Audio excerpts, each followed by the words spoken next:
ചീറ്റിയേ ചീറ്റിയേ പാട്ടിൻ കേസത് ചീറ്റിയേ case കൊടുത്തത് ആരപ്പ സഖാക്കളാണേ Ayyappa U-turn അടിച്ചത് ആരപ്പ സഖാക്കളാണേ അയ്യപ്പ. അപ്പൊ എനിക്കെന്ന് പറയാനുള്ളത് ഇരട്ടച്ചങ്കനായ പിണറായി വിജയൻ വീണ്ടും യൂട്ടേൺ അടിച്ച ഒരു കഥയാണ്. ഇത് ആദ്യമായിട്ടാണോ ഇദ്ദേഹം യൂട്ടേൺ അടിക്കുന്നത്? അല്ല, ഇത് ഇദ്ദേഹത്തിന്റെ ശീലമാണ്. ഏത് കാര്യവും വരുമ്പോൾ കേരളത്തിൽ നടപ്പാക്കില്ല, അല്ലെങ്കിൽ ഞങ്ങൾ കേസ് കൊടുക്കും എന്നൊക്കെ പറയാ, എന്നിട്ട് അതിൽ യാതൊരു കഴമ്പുമില്ല, വെറും പൊട്ടത്തരവ, 10 വോട്ട് ഇതുകൊണ്ട് പോവുകയും ചെയ്യും എന്നത് ആരെങ്കിലും ഒക്കെ പറഞ്ഞു കൊടുക്കുമ്പോൾ പെട്ടെന്ന് തന്നെ യൂട്ടേൺ അടിക്കുകയും ചെയ്യും. എന്നിട്ടും ഇരട്ടച്ചങ്കൻ എന്ന പേരാ ബാക്കി. അപ്പോ ഇത്തവണ ഇവര് യൂട്ടേൺ അടിച്ചിരിക്കുന്നത് പോറ്റിയെ കേറ്റിയെ എന്ന ഗാനത്തിന് എതിരെ കൊടുത്ത കേസാണ്. എന്തായിരുന്നു കേസ്? കേസ് ഇങ്ങനെയാണ്: മതവികാരം വ്രണപ്പെട്ടു. ഷോ, ഒന്ന് ആലോചിച്ച് നോക്കണം. നിരീശ്വരവാദികളായ കമ്മികൾക്ക് മതവികാരമോ? അല്ല, കമ്മികളെന്ന് എന്താ പറഞ്ഞത് എന്ന് നിങ്ങൾ ചിന്തിക്കുന്നുണ്ടാവും. കമ്മികൾക്ക് മതവികാരം ഇല്ലല്ലോ, അങ്ങനെയാണല്ലോ. പക്ഷെ കേസ് കൊടുത്തത് കമ്മിയാ.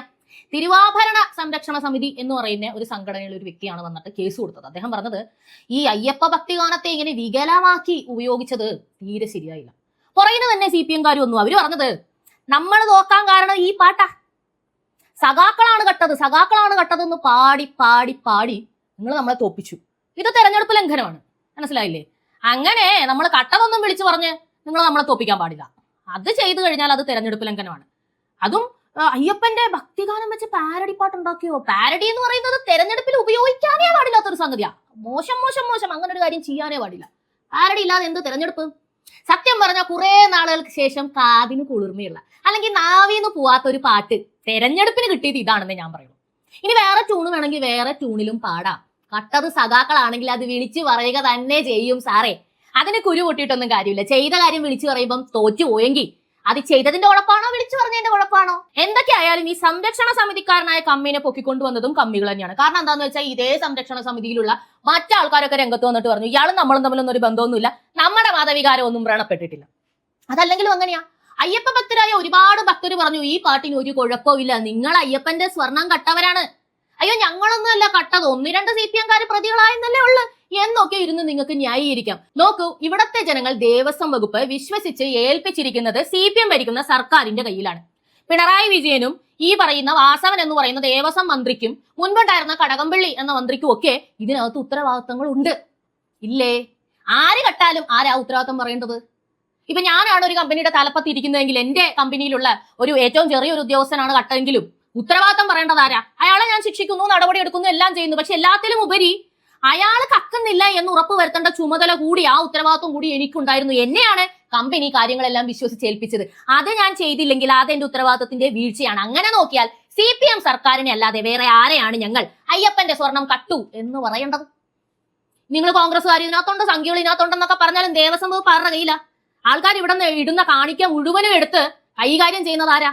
അതൊക്കെ ഈ പറയുന്ന സംഖ്യകളും കോൺഗ്രസും ആണ്. അവർക്കൊന്നും ജനങ്ങൾ വോട്ട് ചെയ്തിട്ടില്ല. വോട്ട് ചെയ്തത് നിങ്ങൾക്കാണ്. എന്നിട്ട് നിങ്ങൾ എന്ത് ചെയ്തു? നിങ്ങളൊന്നും ചെയ്തില്ല. അപ്പൊ ജനങ്ങൾക്ക് പ്രതികരിക്കാൻ കയ്യിൽ കിട്ടിയ ഒരൊറ്റ കച്ചിത്തുരുമ്പെടുത്ത് അവര് പാടി നടന്നു.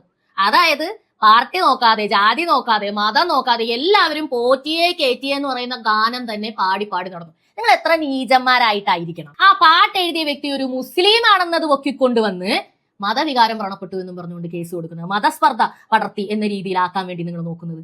നിങ്ങൾക്ക് ഇത് തന്നെയാണ് പരിപാടി.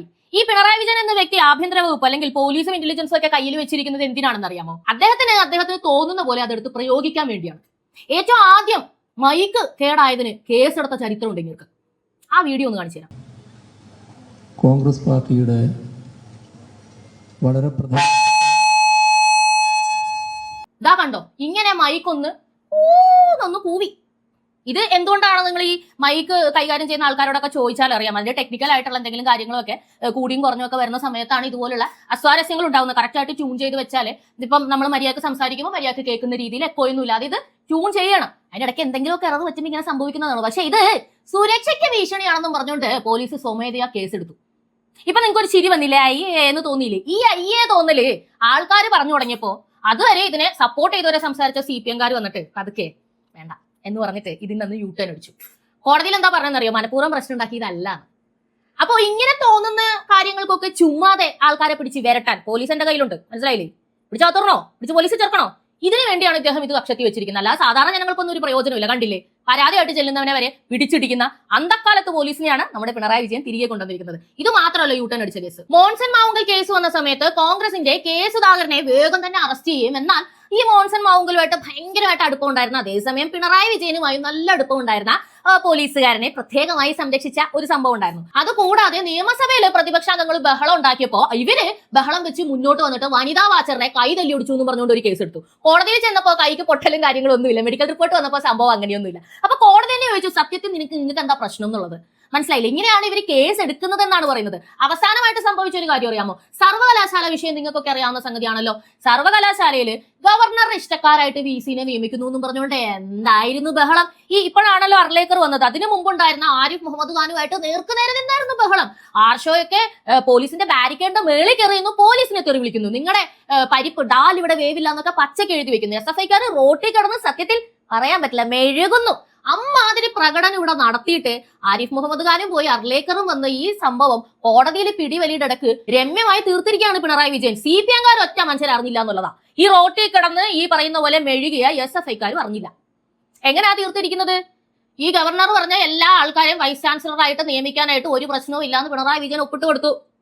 സിസ തോമസിനെ ഒന്നും വൈസ് ചാൻസലർ ആക്കാൻ പറ്റുകയെന്ന് പറഞ്ഞ ശിവപ്രസാദ് ഏതാണെന്ന് നിങ്ങൾക്ക് മനസ്സിലാവും. ഞാനൊരു ഹിന്ദി പറയാം. നമ്മുടെ ഈ MP ഗോവിന്ദനെ പോലെ തന്നെ സംസാരിക്കുന്ന ഒരു SFI നേതാവില്ലേ, ഗോവിന്ദൻ 2 എന്നൊക്കെ നമുക്ക് വിളിക്കാം. എന്ത് ബഹളമായിരുന്നു. സിസ തോമസിനൊന്നും നമ്മൾ ഇരിപ്പിക്കത്തില്ലെന്നും പറഞ്ഞുകൊണ്ട്. ഇപ്പൊ ഒന്ന് നോക്കണം, കഴിഞ്ഞ ദിവസം സത്യപ്രതിജ്ഞ ചെയ്തു സിസ തോമസ്. വാചകങ്ങൾ ചൊല്ലിക്കൊടുത്താൽ നമ്മുടെ ശിവപ്രസാദാ. ഇത്രയേ ഉള്ളൂ ഒരു കമ്മി. മനസ്സിലായില്ലേ? എന്താന്ന് വെച്ചാ ഇപ്പുറത്തെ സൈഡിൽ കൂടി പിണറായി വിജയൻ യൂട്ടേൺ അടിച്ചു. അർലേക്കറുമായിട്ട് ഒരു മനുഷ്യനെ ഒരു CPM-കാരെ അറിയിക്കാതെ സന്ധി ചെയ്തു. PM ശ്രീ വിഷയത്തിലടക്കം ഇദ്ദേഹത്തിന്റെ നിലപാട് ഇതാണ്. ഇപ്പൊ IFFK-യുടെ തന്നെ IFFK-നെ കഴുത്ത് ഞെരിച്ച് കൊല്ലാൻ നോക്കി മോദി. കുറെ സിനിമകൾ പ്രദർശിപ്പിക്കാൻ പറ്റില്ല എന്ന് പറഞ്ഞു, 6 സിനിമകൾ പ്രദർശിപ്പിക്കാൻ പറ്റില്ല എന്ന് പറഞ്ഞു. നമ്മളതൊന്നും സമ്മതിക്കില്ല, നമ്മളതൊക്കെ പ്രദർശിപ്പിക്കുമെന്ന് ജനങ്ങൾക്ക് മുന്നിൽ വന്ന് പറഞ്ഞിട്ട് റസൂൽ പൂക്കുട്ടി ചലച്ചിത്ര അക്കാദമി ചെയർമാന് ചീഫ് സെക്രട്ടറിനെ കൊണ്ട് കത്ത് എഴുതിപ്പിച്ചിരിക്കുകയാണ്. ആ സിനിമകൾ പ്രൊസീഡ് ചെയ്യേണ്ട, അത് ഇന്ത്യയുടെ രാജ്യസുരക്ഷയുടെ ഒരു ഭീഷണിയാണ്, എക്സ്റ്റേണൽ അഫയേഴ്സുമായിട്ട് ബന്ധപ്പെട്ട ഒരു കാര്യമാണ്, അപ്പൊ നമ്മളത് പരിഗണിക്കണമെന്നും പറഞ്ഞു. അപ്പം ഈ മുഖ്യമന്ത്രി പുറത്തു വന്നിട്ട് ഈ ജനങ്ങളോട് പറഞ്ഞത് എന്താ? നിങ്ങൾ രഹസ്യമായിട്ട് കൈകാര്യം ചെയ്യുന്നത് എന്താ? റസൂൽ പൂക്കുട്ടി എന്ന് വന്ന് പറഞ്ഞിരിക്കുന്നു. അത് തെറ്റാണ്. നിങ്ങളുടെ ഭാഗത്തുനിന്ന് അങ്ങനെ ഒരു പേപ്പർ വന്നിട്ടില്ലെങ്കിൽ ചീഫ് സെക്രട്ടറി പറയട്ടെ, അല്ലെങ്കിൽ പിണറായി വിജയൻ പറയട്ടെ.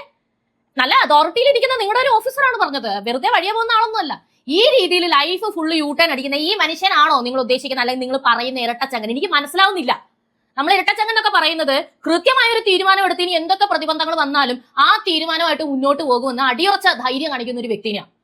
ഇദ്ദേഹം വാളുകൾക്കിടയിലൂടെ നടന്നിട്ടുണ്ടെന്നൊക്കെയാ പറയുന്നത്. വാളെന്ന് പറഞ്ഞു കഴിഞ്ഞാൽ ഈ വാള് മാത്രമല്ല, മദ്യപിച്ചിട്ട് വെക്കുന്നതും വാളാണല്ലോ. ഇനി അതാണോ ഉദ്ദേശിച്ചത്? അങ്ങനെ വല്ല ആകാനാണ് സാധ്യത എന്നാണ് എനിക്ക് തോന്നുന്നത്. പക്ഷെ അന്തം കമ്മികൾക്ക് ഇതൊന്നും പറഞ്ഞാൽ മനസ്സിലാവില്ല. ഇന്നലെ ശ്രീനിവാസൻ മരിച്ചു കിടക്കുമ്പോ പൂജനീയനായ പിണറായി വിജയൻ അവിടെ ചെന്നപ്പോ ധ്യാൻ ശ്രീനിവാസൻ എഴുന്നേറ്റില്ല എന്നും പറഞ്ഞുകൊണ്ട് കമന്റ് ഇടുന്ന കുറെ ആൾക്കാരൊക്കെ ഉണ്ട്. എന്തോ എനിക്ക് മനസ്സിലാവുന്നില്ല. അയാളുടെ അച്ഛനാ മരിച്ചു കിടക്കുന്നത്. മുഖ്യമന്ത്രി അല്ല, പല ആൾക്കാരും വരും. അദ്ദേഹത്തിന്റെ അച്ഛൻ, ധ്യാൻ ശ്രീനിവാസന്റെ അച്ഛൻ അത്രയ്ക്ക് മികച്ച ജീവിതം നയിച്ച ഒരു മനുഷ്യനായിരുന്നു. അതുകൊണ്ട് തന്നെ അദ്ദേഹം മരിക്കുമ്പോൾ ഒരുപാട് ആൾക്കാർ അങ്ങനെ വരും, വലിയവരും ചെറുതവരുമായിട്ടുള്ള ഒരുപാട് ആൾക്കാർ വരും. അതിന് ഈ മണിക്കൂറുകൾ അച്ഛനെ കിട്ടുന്ന ആ ഒരു സമയം ഇവർക്കൊക്കെ വേണ്ടി മാറ്റി വെക്കണം. അല്ല അന്തംകമ്മികളെ, നിങ്ങളുടെ അച്ഛൻ മരിച്ചു കിടക്കുമ്പോഴും സഖാവ് വന്നാൽ നിങ്ങൾ എഴുന്നേക്കുമായിരിക്കും. നാട്ടുകാരോട് മുഴുവൻ അതൊന്നും പറയരുത്. മരണ വീട്ടിൽ പോയി കഴിഞ്ഞാൽ ഇതൊന്നും പ്രതീക്ഷിക്കാനും പാടില്ല. ഇങ്ങനെ അന്ധമായ അടിമത്വം കൊണ്ട് നിങ്ങൾ എങ്ങോട്ടാ പോയിക്കൊണ്ടിരിക്കുന്നത്? ബീഹാറായിക്കൊണ്ടിരിക്കുക കേരളം. അങ്ങനെ നികൃഷ്ടരായി പോയിക്കൊണ്ടിരിക്കുന്നത് നികൃഷ്ടമായ കുറെ പേരെ വോട്ട് ചെയ്ത് വെച്ചത് കൊണ്ടുകൂടിയാണ്. നോക്കുക, ഇവർക്കൊന്നും ഒരു നിലപാടില്ല. നിലപാടെന്ന് പറഞ്ഞൊരു സംഗതിയൊന്നുമില്ല. നിലനിൽക്കാനുള്ള പാടേ ഉള്ളൂ. ഇവർ ഇത്രയും കാലം BJP-നെ എതിർത്തത് മുഴുവൻ രാഷ്ട്രീയ വൈരാഗ്യം വെച്ചിട്ട് അതിന്റെ പേരിൽ നമുക്ക് ലഭിക്കേണ്ട ഒരുപാട് സംഗതികൾ ഡിലേ ആയി പോയിട്ടുണ്ട്, കിട്ടാതെ പോയിട്ടുണ്ട്. അത് ഫണ്ടാണെങ്കിലും ഫെസിലിറ്റീസ് ആണെങ്കിലും അങ്ങനെ ഒരുപാട് കാര്യങ്ങൾ.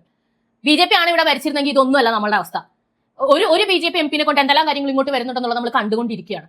ഇനി ഒന്നിലധികം BJP തദ്ദേശ തെരഞ്ഞെടുപ്പുകളിൽ ഇപ്പോൾ കയറിയിട്ടുണ്ട്. ഇനി നമുക്ക് കാണാൻ സാധിക്കും. ഇനി നിയമസഭയാണ് അടുത്തത് വരുന്നത്. അപ്പോഴും ഈ ഒന്ന് പറഞ്ഞ രണ്ടാമത്തേൽ എടുത്തിയാടി വാളെടുക്കുകയും പാർട്ടിക്കാരെ മുഴുവനും റോഡിലിറക്കി പ്രശ്നം ഉണ്ടാക്കുകയും മാധ്യമങ്ങളുടെ മുന്നിൽ വന്ന് മോദിക്കെതിരെ 2 വർത്താനം പറയും. അവസാനം ഇപ്പുറത്തൂടി മുണ്ടിട്ട് പോയി മോദിയെ കണ്ട് കഥകളിയും തെങ്ങും കൈമാറി 2 വർത്താനവും പറഞ്ഞ് ഡീലാക്കി ഇവിടെ വന്നങ്ങ് നിശബ്ദമായിട്ട് ഒപ്പിട്ട് കൊടുക്കുന്ന ഇത്തരക്കാർ, ഇങ്ങനെ ഇരട്ട തോലുള്ള ആൾക്കാരെ നിങ്ങൾക്ക് വേണം.